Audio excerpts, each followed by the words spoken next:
ನಮಸ್ಕಾರ ವೀಕ್ಷಕರೇ, ಏಷ್ಯಾನೆಟ್ ಸುವರ್ಣ ನ್ಯೂಸ್ನ ಜಾತಕ ಫಲ ವಿಶೇಷ ಕಾರ್ಯಕ್ರಮಕ್ಕೆ ಸ್ವಾಗತ. ನಾನು ನಯನ ಶಂಕರ್. ಇವತ್ತು ಬುಧವಾರ. ಈ ದಿನದ ವಿಶೇಷತೆ ಹೇಗಿದೆ, ಇವತ್ತು ದ್ವಾದಶ ರಾಶಿಗಳ ಫಲಾಫಲ ಹೇಗಿದೆ, ಜೊತೆಗೆ ಪ್ರಮುಖವಾಗಿ ನೀವು ಕಳಿಸಿರುವಂತಹ ಸಂದೇಶಗಳಿಗೆ ಪರಿಹಾರವೇನು, ಎಲ್ಲವನ್ನ ನೋಡೋಣ. ಅದಕ್ಕಿಂತ ಮುಂಚೆ ನಮ್ಮ ಜೊತೆ ಖ್ಯಾತ ಜ್ಯೋತಿಷಿಗಳಾಗಿರುವಂತಹ ಶ್ರೀಕಂಠ ಶಾಸ್ತ್ರಿ ಅವರಿದ್ದಾರೆ. ಬನ್ನಿ ಅವರನ್ನ ಕಾರ್ಯಕ್ರಮಕ್ಕೆ ಸ್ವಾಗತಿಸೋಣ. ಶಾಸ್ತ್ರಿಗಳೇ, ಕಾರ್ಯಕ್ರಮಕ್ಕೆ ಸ್ವಾಗತ. ನಮಸ್ಕಾರ ಶಾಸ್ತ್ರಿಗಳೇ, ಇವತ್ತು ಬುಧವಾರ, ಈ ದಿನದ ವಿಶೇಷತೆಯನ್ನು ತಿಳಿಸ್ಕೊಡೋದಾದ್ರೆ? ಶ್ರೀ ಗುರುಭ್ಯೋ ನಮಃ. ಹರಿ ಓಂ.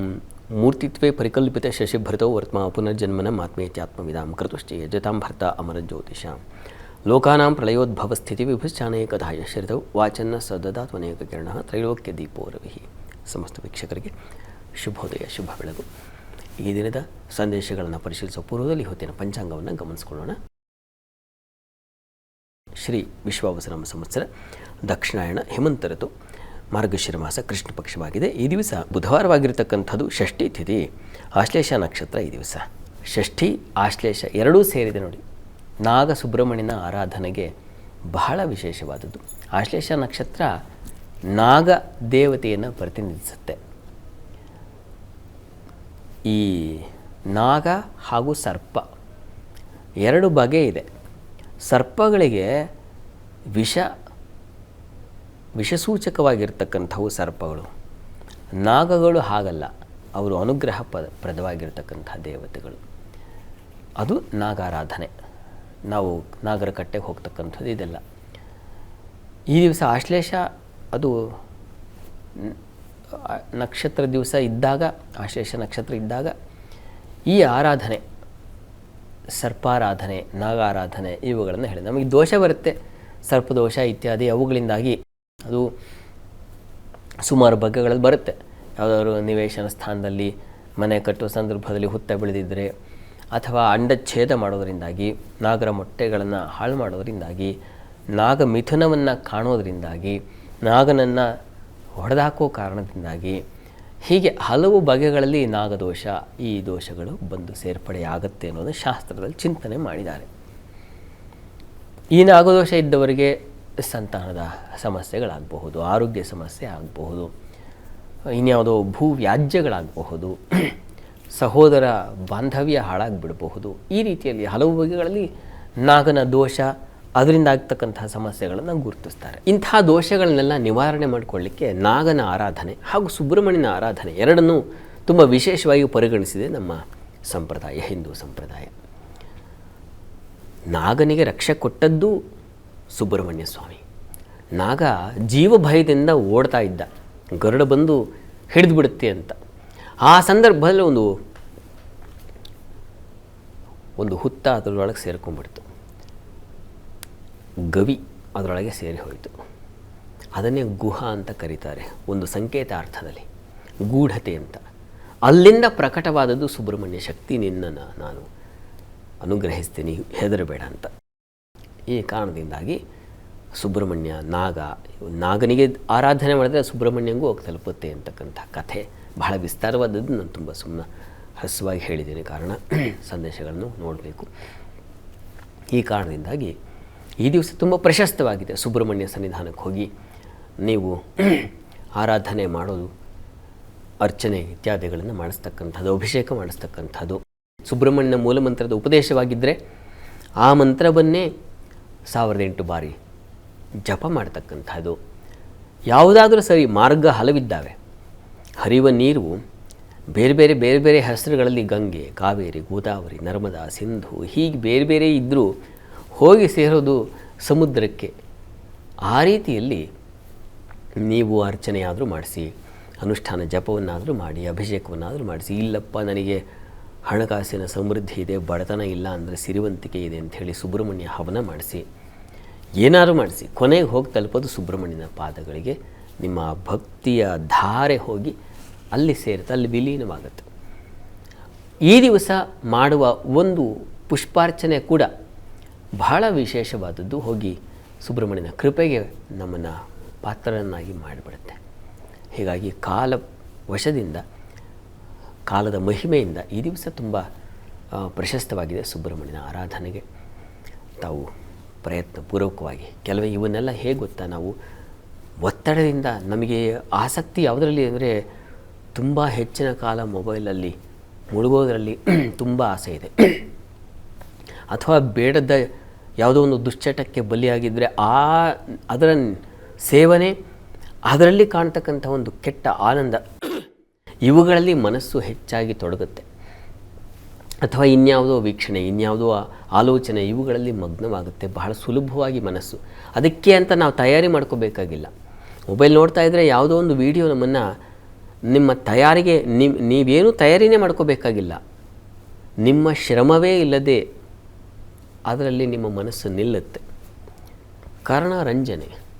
ಆದರೆ ಭಗವದ ಆರಾಧನೆ ಅಂತಕ್ಕಂಥದ್ರ ಕಡೆ ನಿಲ್ಲಬೇಕಾಗಿದ್ದರೆ ಮನಸ್ಸನ್ನು, ಬುದ್ಧಿಯನ್ನು ಶ್ರಮಕ್ಕೊಳಪಡಿಸ್ಬೇಕಾಗತ್ತೆ. ನಾವೊಂದು ಶಿಸ್ತನ್ನು ಏರ್ಪಾಡು ಮಾಡಿಕೊಡಬೇಕಾಗತ್ತೆ. ಕಷ್ಟ ಯಾಕೆ ಅಂದರೆ ದೊಡ್ಡದ್ದು, ವಿಶೇಷವಾದದ್ದು, ಅದು ನಮ್ಮ ಕೈಗೆ ಎಟುಕದೇ ಇರತಕ್ಕಂಥದ್ದೆಲ್ಲ ಸಿಗಬೇಕಾಗಿದ್ದರೆ ಇಂಥ ತಪಸ್ಸು ಬೇಕಾಗತ್ತೆ. ಹೀಗಾಗಿ ಸುಬ್ರಹ್ಮಣ್ಯನ ಆರಾಧನೆಗೆ ಮನಸ್ಸು, ದೇಹ ಇವುಗಳನ್ನೆಲ್ಲ ತೊಡಗಿಸ್ಕೊಳ್ಬೇಕು. ಶಿಸ್ತಿನಿಂದ ನಾವು ಆ ಯಾವುದೋ ಒಂದು ವ್ಯೂಹ ಜಾಲ ಇದೆಯಲ್ಲ, ಬೇಡದ ಜಾಲ, ಅದರಿಂದ ಹೊರಗೆ ಎಳೆದು ತಂದು ಇಲ್ಲಿದೆ ಇನ್ನೊಂದು ಮಾರ್ಗ ಅಂತ ಮನೋಬುದ್ಧಿಗಳಿಗೆ ಆಗಾಗ ಅದು ಸಹಜ ಜಾರಿ ಹೋಗಿಬಿಡುತ್ತೆ. ಹೀಗಾಗಿ ಪದೇ ಪದೇ ಇದಲ್ಲ ಅದು ಅನ್ನೋದು ತೋರಿಸ್ಕೊಡ್ತಾ ಇರಬೇಕು. ಹೀಗಾಗಿ ಪ್ರತಿ ದಿವಸದ ಆಚರಣೆ ಅಂತಂದರೆ ನಾವು ಪ್ರತಿ ದಿವಸ ದಿನ ಬೆಳಗಾದ್ರೆ ಯಾಕೆ ಪೂಜೆ ಮಾಡ್ತೀವಿ ಅಂತಂದರೆ ಅಲ್ಲಿ ನಿಲ್ಲಿಸಬೇಕು. ಕಳೆದು ಹೋಗಿರುತ್ತೆ, ಜಾರಿ ಹೋಗಿರುತ್ತೆ, ಮತ್ತು ಅದನ್ನು ಎಳೆದು ತಂದು ಇದು ಸನ್ನಿಧಾನ, ಇದು ಮಹತ್ತು, ಇದು ಮಹಿಮೆ ಅಂತ ನಿಲ್ಲಿಸಬೇಕಾಗತ್ತೆ. ಆ ರೀತಿಯಲ್ಲಿ ಈ ದಿವಸ ನಾವು ಸುಬ್ರಹ್ಮಣ್ಯನ ಪ್ರಾರ್ಥನೆಯನ್ನು ಮಾಡಿಕೊಳ್ಳೋಣ. ಖಂಡಿತವಾಗ್ಲೂ ಶಾಸ್ತ್ರಿಗಳೇ, ಇತ್ತೀಚಿನ ದಿನಗಳಲ್ಲಿ ಅದರಲ್ಲೂ ಯುವಕರಲ್ಲಿ ಬುದ್ಧಿ ಚಾಂಚಲ್ಯ ಅನ್ನುವಂಥದ್ದು ದಿನದಿಂದ ದಿನಕ್ಕೆ ಜಾಸ್ತಿ ಆಗ್ತಾನೆ ಇದೆ. ಅದನ್ನು ನಾವು ಒಂದು ಸ್ಥಿರವಾಗಿ ಇಟ್ಕೋಬೇಕು, ನಮ್ಮ ಬುದ್ಧಿಯನ್ನು ನಮ್ಮ ಹಿಡಿತದಲ್ಲಿ ಇಟ್ಕೋಬೇಕು ಅಂದರೆ ಆ ಭಗವಂತ ಸುಬ್ರಹ್ಮಣ್ಯನ ಆರಾಧನೆ ಮಾಡಬೇಕು. ಭಕ್ತಿಯನ್ನು ಮಾಡೋದಕ್ಕೆ ವಿಧಾನಗಳು ನೂರಿರ್ಬೋದು, ಆದರೆ ಅವನಿಗೆ ಸೇರುವಂಥ ಭಕ್ತಿ ಒಂದೇ ಅನ್ನೋದನ್ನು ತಿಳಿಸ್ಕೊಟ್ಟಿದ್ದೀರಾ. ಈಗ ವೀಕ್ಷಕರು ಕೂಡ ಸಾಕಷ್ಟು ಸಂದೇಶ ಕಳಿಸಿದ್ದಾರೆ, ಅದನ್ನು ನೋಡೋಣ ಶಾಸ್ತ್ರಿಗಳೇ. ಮೊದಲನೇ ಸಂದೇಶವನ್ನು ಮಂಡ್ಯದಿಂದ ಭುವನ್ ಅವರು ಕಳಿಸಿದ್ದಾರೆ. ಭುವನ್ ಅವರ ಜನ್ಮ ದಿನಾಂಕ 23/7/2013. ಹುಟ್ಟಿದ ಸಮಯ ಬೆಳಕಿನ ಜಾವ 5:33. ಶಿಕ್ಷಣದ ಬಗ್ಗೆ ತಿಳಿಸ್ಕೊಡಿ ಅಂತ ಪ್ರಶ್ನೆ ಕೇಳಿದ್ದಾರೆ ಶಾಸ್ತ್ರಿಗಳೇ. ಭುವನ್ ಅವರ ಪ್ರಶ್ನೆ ಅದು ಶಿಕ್ಷಣಕ್ಕೆ ಸಂಬಂಧಿಸಿದೆ ಅಲ್ವಾ? ಹೌದು ಶಾಸ್ತ್ರಿಗಳೇ. ಜಾತಕ ನೋಡೋಣ. ನೋಡಿ ತಮ್ಮದು, ಇದು ಮಿಥುನ ಲಗ್ನ, ಅಲ್ಲಿ ಬುಧ ಗುರು ಒಟ್ಟಾಗಿದ್ದಾರೆ, ತುಂಬ ಒಳ್ಳೆಯದು. ಪ್ರಸ್ತುತ ಕಾಲವನ್ನು ನೋಡಿದ್ರೆ ನಡೀತಾ ಇರತಕ್ಕಂಥದ್ದು ಕುಜ ದಶೆಯಲ್ಲಿ ಈಗ ಶನೈಶ್ಚರನ ಕಾಲ, ಗುರುವಿನ ಕಾಲ ನಡೀತಾ ಇದೆ ಫೆಬ್ರವರಿವರೆಗೆ. ಆಮೇಲೆ ಶನೈಶ್ಚರ ಶುರುವಾಗುತ್ತೆ. ಚೆನ್ನಾಗಿದೆ. ಶನೈಶ್ಚರನೂ ಕೂಡ ಉಚ್ಚ ಸ್ಥಾನದಲ್ಲಿ, ಮನಸ್ಸಿನ ಸ್ಥಾನದಲ್ಲಿ ಇರ್ತಕ್ಕಂಥದ್ದು. ಅದು ರಾಹು ಜೊತೆಗೆ ಸ್ವಲ್ಪ ಹುಷಾರು. ಇದು ತೊಂದರೆ ಇಲ್ಲ. ಜಾತಕದಲ್ಲಿ ಗುರು ಇದ್ದಾನಲ್ಲ, ಗುರುವಿನ ದೃಷ್ಟಿಯೂ ಇದೆಯಲ್ಲ, ಅದು ಸಾಕಷ್ಟು ಸಹಾಯ ಮಾಡುತ್ತೆ. ಹೀಗಾಗಿ ಆತಂಕ ಬೇಡ. ಚೆನ್ನಾಗಿದೆ. ಒಳ್ಳೆಯ ರೀತಿಯಲ್ಲಿ ಓದಲಿಕ್ಕೆ, ಒಳ್ಳೆಯ ರೀತಿಯ ಒಂದು ಸ್ಥಾನಮಾನ ಪಡ್ಕೊಳ್ಳಿಕ್ಕೆ ಎಲ್ಲದರಲ್ಲೂ ಅವಕಾಶ ಚೆನ್ನಾಗಿದೆ. ಹೀಗಾಗಿ ಆತಂಕ ಬೇಡ, ಚೆನ್ನಾಗಿದೆ. ಆಂಜನೇಯನ ಪ್ರಾರ್ಥನೆ ಮಾಡಿದ್ರೆ ಮತ್ತಷ್ಟು ಬುದ್ಧಿವಂತರಾಗ್ತೀರ, ಜೀವನ ಚೆನ್ನಾಗಿರುತ್ತೆ. ಹೀಗಾಗಿ ಪ್ರತಿ ಶನಿವಾರ ಆಂಜನೇಯನ ಪ್ರಾರ್ಥನೆ ಮಾಡ್ತಾ ಬನ್ನಿ, ಒಳ್ಳೆಯದಾಗಲಿ. ಸರಿ ಶಾಸ್ತ್ರಿಗಳೇ, ಮುಂದಿನ ಸಂದೇಶವನ್ನು ಮೈಸೂರಿನಿಂದ ನವೀನ್ ಅವರು ಕಳಿಸಿದ್ದಾರೆ. ನವೀನ್ ಅವರ ಜನ್ಮ ದಿನಾಂಕ 5/6/2003. ಹುಟ್ಟಿದ ಸಮಯ ರಾತ್ರಿ 8:30. ಕೆಲಸ ಹಾಗೆ ಆರೋಗ್ಯದ ಬಗ್ಗೆ ತಿಳಿಸ್ಕೊಡಿ ಅಂತ ಪ್ರಶ್ನೆ ಕೇಳಿದ್ದಾರೆ ಶಾಸ್ತ್ರಿಗಳೇ. ನವೀನ್ ಅವರ ಪ್ರಶ್ನೆ ಕೆಲಸ ಮತ್ತು ಆರೋಗ್ಯದ ಬಗ್ಗೆ ಕೇಳಿದಾರಲ್ಲ? ಹೌದು ಶಾಸ್ತ್ರಿಗಳೇ. ಜಾತಕ ನೋಡೋಣ. ನೋಡಿ ತಮ್ಮದು ಧನು ಲಗ್ನವಾಗಿದೆ. ಲಗ್ನದ ಅಧಿಪತಿ ಅಷ್ಟಮದಲ್ಲಿದ್ದಾನೆ. ಜಾತಕದಲ್ಲಿ ಸ್ವಲ್ಪ ಆರೋಗ್ಯದಲ್ಲಿ ಏರುಪೇರು ಉಂಟಾಗುತ್ತೆ. ಶುಕ್ರದಶೆಯಲ್ಲಿ ಈಗ ತಮಗೆ ನಡೀತಾ ಇರತಕ್ಕಂಥದ್ದು. ಈಗ ಕುಜನ ಒಂದು ಕಾಲ ನಡೀತಾ ಇದೆ, ಜುಲೈವರೆಗೆ ಕುಜನ ಕಾಲ. ಕುಜ ತೃತೀಯದಲ್ಲಿದ್ದಾನೆ, ತೊಂದರೆ ಇಲ್ಲ. ತೃತೀಯ ಲಾಭಕ್ಷಕತೈ ಪಾಪಕೈ ಸುಖೀತು ಗರ್ಭೋ ರವಿಣ ನಿರೀಕ್ಷತಃ ಅಂತ ವರಾಹಮಿಹಿರ ಮಾತಿದೆ. ಶಶಾಂಕ ಲಗ್ನೋಪಗತೈ ಶುಭಗ್ರಹೈ ಅಂತೆಲ್ಲ ವಿವರಣೆ ಇದೆ. ಚಂದ್ರ ಶುಭಗ್ರಹಗಳ ಜೊತೆಗೆ ಸೇರಿದ್ರೂ ಒಳ್ಳೆಯದು ಅಂತ. ಚಂದ್ರನೂ ಶುಭದಾಯಕವಾಗಿದ್ದರೆ ಒಳ್ಳೆಯದು ಅಂತ. ಚಂದ್ರ ಗುರು ಒಟ್ಟಾಗಿದ್ದಾರೆ. ಲಗ್ನವನ್ನು ಬಿಟ್ಟು ಚಂದ್ರನನ್ನೇ ಗಮನದಲ್ಲಿ ಇಟ್ಕೊಂಡು ನೋಡಲಿಕ್ಕೂ ಅವಕಾಶ ಇದೆ ಜಾತಕದಲ್ಲಿ, ಶಾಸ್ತ್ರದಲ್ಲಿ. ಚೆನ್ನಾಗಿದೆಪ್ಪ, ಆತಂಕ ಮಾಡ್ಕೋಬೇಡಿ. ಈಗ ಪ್ರಸ್ತುತ ನಿಮಗೆ ನಡೀತಾ ಇರೋ ಕಾಲದ ವಶಾತ್ ನೋಡಿ 2000 29 ಜುಲೈ ನಂತರ ತುಂಬ ಚೆನ್ನಾಗಿರುತ್ತೆ. ಈಗಲೂ ಕುಜನ ಕಾಲದಲ್ಲೂ ಚೆನ್ನಾಗಿದೆ, ಯೋಚನೆ ಮಾಡಬೇಡ. ಸುಬ್ರಹ್ಮಣ್ಯ ಪ್ರಾರ್ಥನೆ ಮಾಡ್ಕೊಳ್ಳಿ, ಮತ್ತಷ್ಟು ಅನುಕೂಲ ಉಂಟಾಗುತ್ತೆ. ಒಳ್ಳೆಯದಾಗಲಿ. ಸರಿ ಶಾಸ್ತ್ರಿಗಳೇ, ಮುಂದಿನ ಸಂದೇಶವನ್ನು ನೆಲಮಂಗಲದಿಂದ ತರುಣ್ ಅವರು ಕಳಿಸಿದ್ದಾರೆ. ತರುಣ್ ಅವರ ಜನ್ಮ ದಿನಾಂಕ 11/11/1997. ಹುಟ್ಟಿದ ಸಮಯ ಬೆಳಗ್ಗೆ 8:34. ಸರ್ಕಾರಿ ಕೆಲಸಕ್ಕೆ ಟ್ರೈ ಮಾಡ್ತಾ ಇದ್ದಾರೆ. ಸರ್ಕಾರಿ ಕೆಲಸ ಸಿಗುತ್ತಾ ತಿಳಿಸ್ಕೊಡಿ ಅಂತ ಪ್ರಶ್ನೆ ಕೇಳಿದ್ದಾರೆ ಶಾಸ್ತ್ರಿಗಳೇ. ತರುಣ್ ಅವರ ಪ್ರಶ್ನೆ ಸರ್ಕಾರಿ ನೌಕರಿ ಸಿಗುತ್ತಾ ಅಂತ ಕೇಳಿದಾರಲ್ವ? ಹೌದು ಶಾಸ್ತ್ರಿಗಳೇ. ಜಾತಕ ನೋಡೋಣ. ನೋಡಿ, ತಮ್ಮ ಜಾತಕವನ್ನು ಗಮನಿಸಿದ್ರೆ ಇದು ವೃಶ್ಚಿಕ ಲಗ್ನ. ಲಗ್ನದಿಂದ ಕರ್ಮಾಧಿಪತಿ ವ್ಯಯದಲ್ಲಿ ನೀಚನಾಗಿದ್ದಾನೆ. ಕರ್ಮಾಧಿಪತಿಗೆ ಬಲವಿಲ್ಲ ಅಂದರೆ ಕಾರ್ಯ ಕಷ್ಟ. ನೀವೇನು ಪ್ರಯತ್ನ ಮಾಡ್ತಾ ಇದ್ದೀರಲ್ಲ ಸರ್ಕಾರಿ ನೌಕರಿ, ಅದು ಬಹಳ ಕಷ್ಟ ಅನ್ನೋದು ಹೇಳ್ತಾ ಇದೆ. ಅಲ್ಲಿಯೇ ವಸ್ತುತಃ ಶಾಸ್ತ್ರದಲ್ಲಿ ಲಗ್ನದಿಂದ ಭೇನ್ವರ್ಕಾಸ್ಪದ ಪತಿಕಾಂಶ ನಾಥವೃತ್ಯ ಅಂತ ಹೇಳುತ್ತೆ. ಲಗ್ನದಿಂದ, ಚಂದ್ರನಿಂದ, ಸೂರ್ಯನಿಂದ ಇಷ್ಟು ಕಡೆಯಿಂದ ಕರ್ಮಸ್ಥಾನದ ಅಧಿಪತಿಯನ್ನು ಗಮನಿಸ್ಕೊಳ್ಳಿ ಅಂತ ಹೇಳುತ್ತೆ. ಅವನು ಚೆನ್ನಾಗಿದ್ದರೆ ಚೆನ್ನಾಗಾಗುತ್ತೆ ಅಂತ. ಚಂದ್ರನಿಂದಲೂ ಗಮನಿಸ್ಬೋದು, ಸೂರ್ಯನಿಂದ ಕರ್ಮಾಧಿಪತಿ ಚೆನ್ನಾಗಿದ್ದರೂ ಆಗತ್ತೆ ಅಂತ.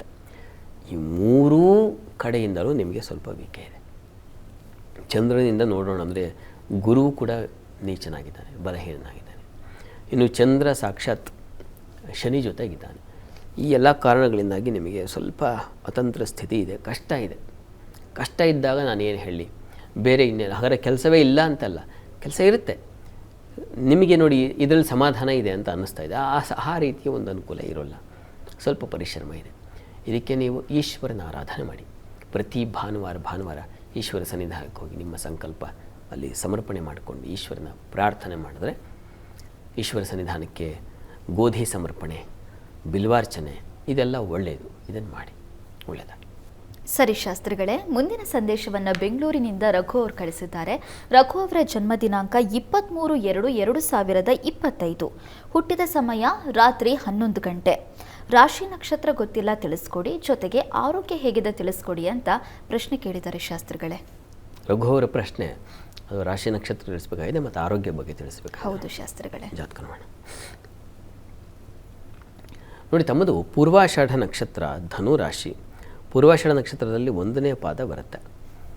ಹಾಗಾಗಿ ತಮ್ಮದು ಪೂರ್ವಾಷಾಢ ನಕ್ಷತ್ರ, ಧನುಸ್ಸು ರಾಶಿ. ಇದನ್ನು ನೋಟ್ ಮಾಡಿಟ್ಕೊಳ್ಳಿ. ಇನ್ನು ಆರೋಗ್ಯದ ಬಗ್ಗೆ ಕೇಳಿದ್ದೀರಾ. ಲಗ್ನದ ಅಧಿಪತಿ ಶುಕ್ರ ಚೆನ್ನಾಗಿದ್ದಾನೆ, ಷಷ್ಠದಲ್ಲಿ ದುಸ್ಥಾನದಲ್ಲಿದ್ದಾನೆ ರಾಹು ಜೊತೆಗೆ. ಮತ್ತು ಗುರು ಅಷ್ಟಮದಲ್ಲಿರ್ತಕ್ಕಂಥದ್ದು.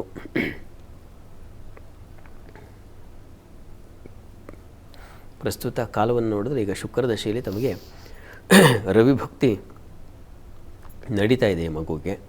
ಚಂದ್ರ ಪ್ರಾರಂಭವಾಗುತ್ತೆ ಮುಂದೆ. ಹೇಗಿದೆ ಅಂತಂದರೆ ಮಧ್ಯಮವಾಗಿದೆ. ತೀರಾ ಬಲಿಷ್ಠತೆ ಅಂತಲೂ ಹೇಳಲ್ಲ, ತೀರಾ ಕೆಟ್ಟದಾಗಿದೆ ಅಂತಲೂ ಇಲ್ಲ. ಒಂದು ಶುಕ್ರ ಗ್ರಹ ಶಾಂತಿ ಮಾಡಿಸೋದು ತುಂಬ ಒಳ್ಳೆಯದು. ಶುಕ್ರ ಗುರು ಅಷ್ಟಮದಲ್ಲಿದ್ದಾನಲ್ಲ, ಈ ಕಾರಣದಿಂದಾಗಿ ಈ ಗ್ರಹಶಾಂತಿಯಿಂದಾಗಿ ಮಗುವಿಗೆ ಒಂದು ಚೇತರಿಕೆ, ಆರೋಗ್ಯ ಚೇತರಿಕೆ ಉಂಟಾಗುತ್ತೆ, ಹೆಚ್ಚಿನ ಅನುಕೂಲ ಉಂಟಾಗುತ್ತೆ. ಹೀಗಾಗಿ ದಯವಿಟ್ಟು ಅದನ್ನು ಮಾಡಿಸಿ, ಅದರಿಂದ ಅನುಕೂಲ ಆಗುತ್ತೆ.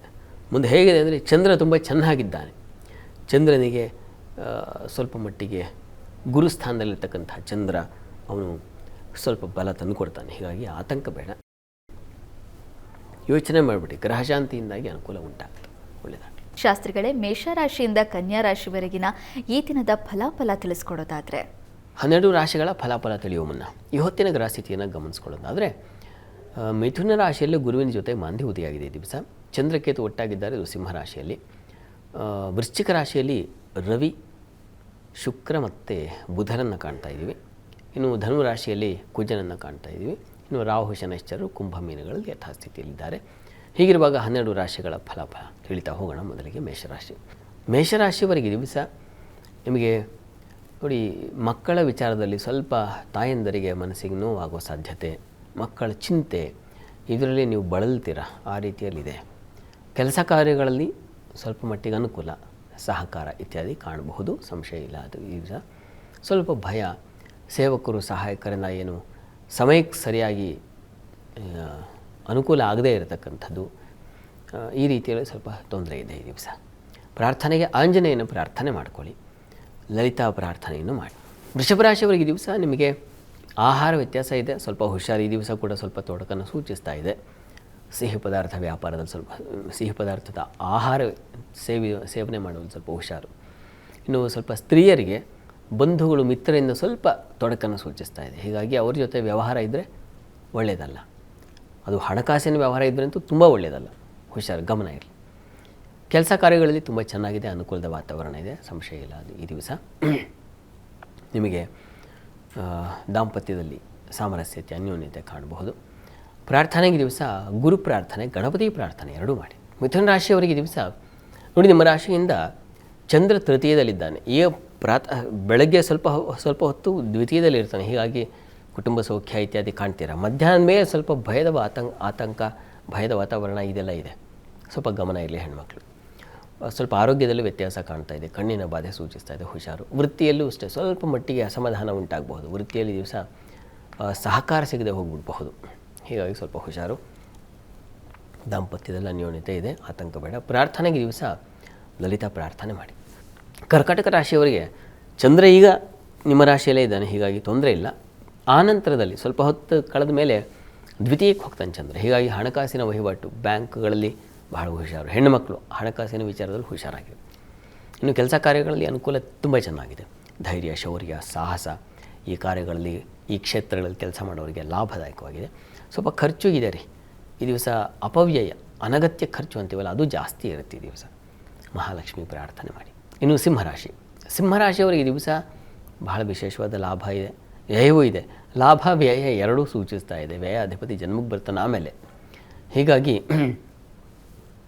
ಈ ದಿವಸ ಹೆಣ್ಮಕ್ಳು ಅತಿಯಾದ ಖರ್ಚು, ಒಂದು ಲಿಮಿಟ್ ಇಟ್ಕೊಂಡಿರ್ತಾರೆ, ಇಷ್ಟರಲ್ಲಿ ಮುಗಿಸ್ಕೊಂಬರ್ಬೇಕು ಅಂತ. ಹಾಗಲ್ಲ ಪಾಪ, ಅತಿಯಾಗಿಬಿಡುತ್ತೆ.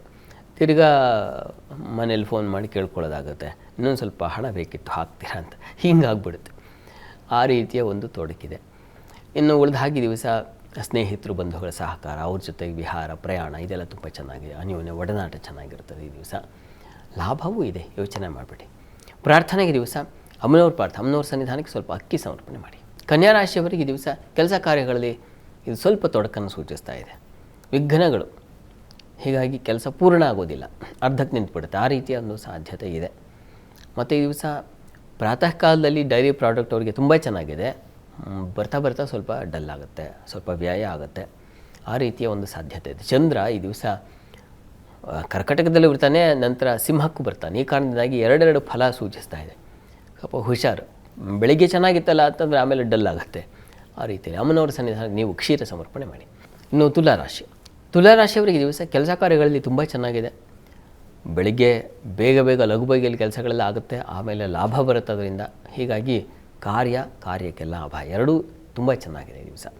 ಸ್ವಲ್ಪ ತಂದೆ ಮಕ್ಕಳ ಮನಸ್ತಾಪ, ಧರ್ಮ ಕಾರ್ಯಗಳು, ದೇವಸ್ಥಾನ, ಇನ್ಯಾವುದೋ ಒಂದು ಶುಭ, ಇಂಥದಕ್ಕೆ ಸ್ವಲ್ಪ ತೊಡಕು ಬರುವ ಸಾಧ್ಯತೆ ಕೂಡ ಇದೆ. ಇನ್ನು ದಾಂಪತ್ಯದಲ್ಲಿ ಸಾಮರಸ್ಯ, ಅನ್ಯೋನ್ಯತೆ ಇದೆ. ಈ ಪೊಲೀಸ್ ಡಿಪಾರ್ಟ್ಮೆಂಟಲ್ಲಿರೋರಿಗೆ ತುಂಬ ಚೆನ್ನಾಗಿದೆ, ಅನುಕೂಲದ ವಾತಾವರಣ ಸೂಚಿಸ್ತಾ ಇದೆ, ಚೆನ್ನಾಗಿದೆ. ಪ್ರಾರ್ಥನೆಗೆ ದಿವಸ ಇಷ್ಟ ದೇವತಾ ಆರಾಧನೆ ಮಾಡಿ. ಇನ್ನು ವೃಶ್ಚಿಕ ರಾಶಿಯವರಿಗೆ ಕೆಲಸ ಕಾರ್ಯಗಳಲ್ಲಿ ತುಂಬ ಚೆನ್ನಾಗಿದೆ, ದೈವಾನುಕೂಲ ಇದೆ. ಹೆಣ್ಮಕ್ಳಿಗೆ ಬಹಳ ವಿಶೇಷವಾದ ಅಧಿಕಾರದ ಒಂದು ಬಲ, ಛಾತಿ, ಕೆಲಸ ಮಾಡೋ ಕೌಶಲ್ಯ ಇದೆಲ್ಲ ತುಂಬ ಚೆನ್ನಾಗಿದೆ. ಸ್ವಲ್ಪ ಹೊರಟು ಮಾತು ಇರ್ತದೆ ಮನೆಯಲ್ಲಿ, ಜಗಳ, ಕಲಹದ ವಾತಾವರಣ.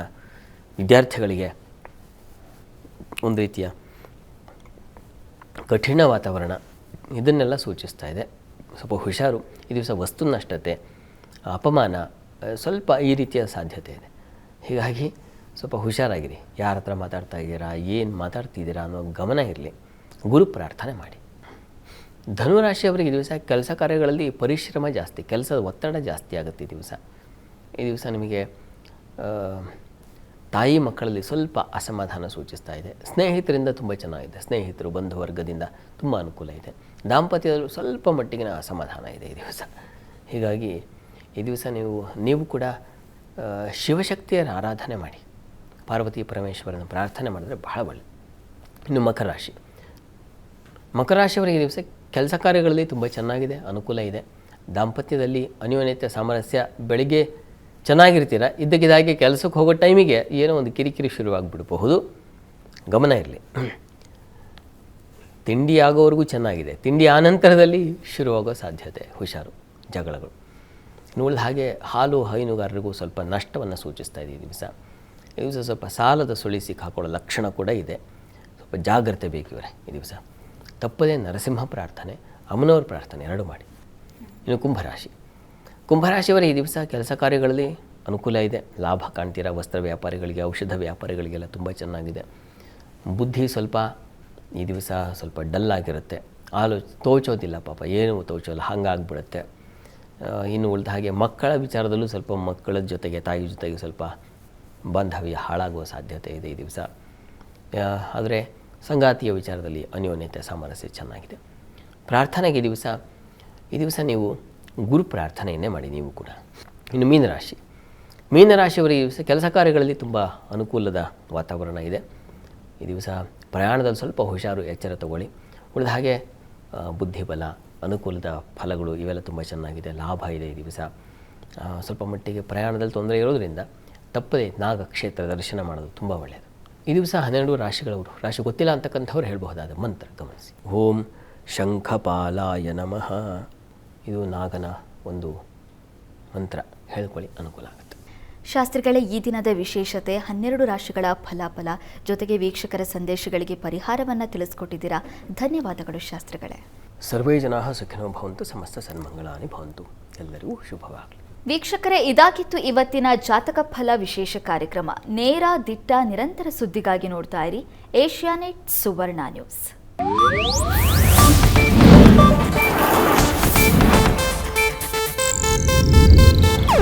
ಇದು ಏಷ್ಯಾನೆಟ್ ನ್ಯೂಸ್ ನೆಟ್ವರ್ಕ್ ಪ್ರಸ್ತುತಿ.